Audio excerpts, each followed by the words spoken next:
안녕하세요. 오늘도 깨정상을 방문해주셔서 감사합니다.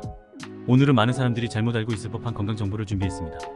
오늘 영상이 여러분들의 건강에 기여할 수 있는 작은 힘이 되었으면 좋겠네요. 시작할게요. 땀은 많은 지방 연소를 의미한다. 땀의 양은 연소하는 지방의 양과 관련이 없습니다. 땀의 양은 몸에서 태우는 지방의 양과 직접적으로 관련이 있지는 않습니다. 땀은 주로 몸을 식히기 위한 생물학적 반응입니다. 체온이 상승하면 땀샘에서 피부 표면으로 수분이 방출됩니다. 땀이 증발하면서 몸을 식히는 데 도움이 됩니다. 고강도 운동 중에 땀을 더 많이 흘리는 것은 사실이지만 땀 자체가 지방 연소를 의미하지는 않습니다. 대신 지방 손실은 칼로리가 모자랄 때 발생합니다. 즉 음식에서 얻는 에너지보다 더 많은 칼로리를 태우고 있음을 의미합니다. 이것은 신체 활동과 균형 잡힌 식단의 조합을 통해 달성할 수 있습니다. 즉 얼마나 많은 지방이 연소되고 있는지 알아볼 수 있는 신호를 땀의 양만으로 판단할 수 있는 건 아닙니다. 손가락 관절을 꺾으면 관절염이 생긴다. 이 너클이라고 하면 손가락의 관절을 말하는 것입니다. 주먹을 쥐었을 때 튀어나오거나 돌출되는 부분입니다. 특히 이들은 지골이 중수골과 서로 만나는 중수지절 및 지절간 관절입니다. 너클이 쪼개지는 또는 터지는 소리가 나는 것은 관절 사이의 공간이 늘어나 관절에게 압력이 떨어지기 때문입니다. 이러한 압력 강화는 유체에 용해든 가스가 미세한 기포를 형성하도록 합니다. 이 거품이 터지면서 딱 소리가 납니다. 과학적 연구에서는 너클 크래킹과 관절염 발병 사이의 연관성을 발견하지 못했습니다.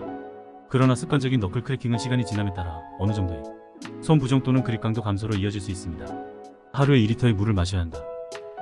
하루 대략 8잔의 물을 마시라는 조언은 일반적인 건강 지침이지만 과학적 증거에 근거한 것은 아닙니다. 이 이야기는 국립과학 아카데미 식품영양위원회의 권장사항을 잘못 해석한 것일 수 있습니다.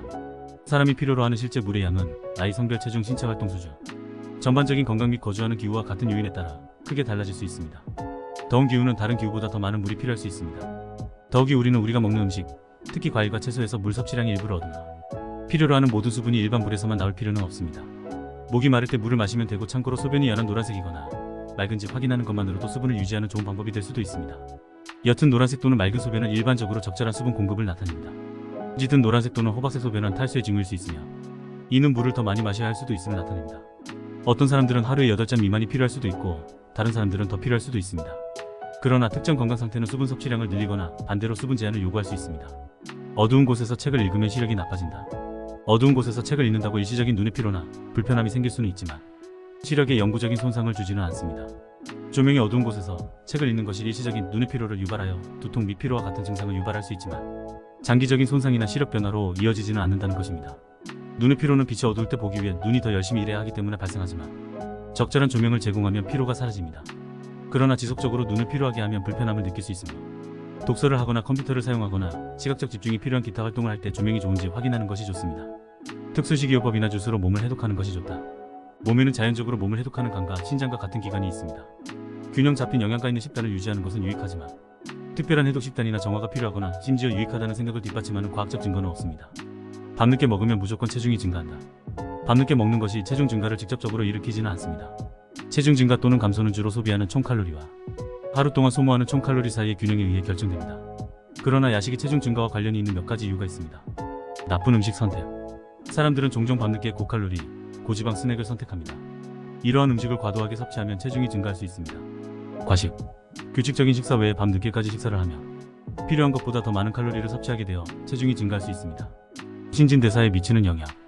일부 연구에 따르면 밤늦게 먹는 것은 신체의 자연적인 리듬과 신진대사를 방해하여 잠재적으로 체중 증가로 이어질 수 있지만 이 분야에 대한 더 많은 연구가 필요합니다.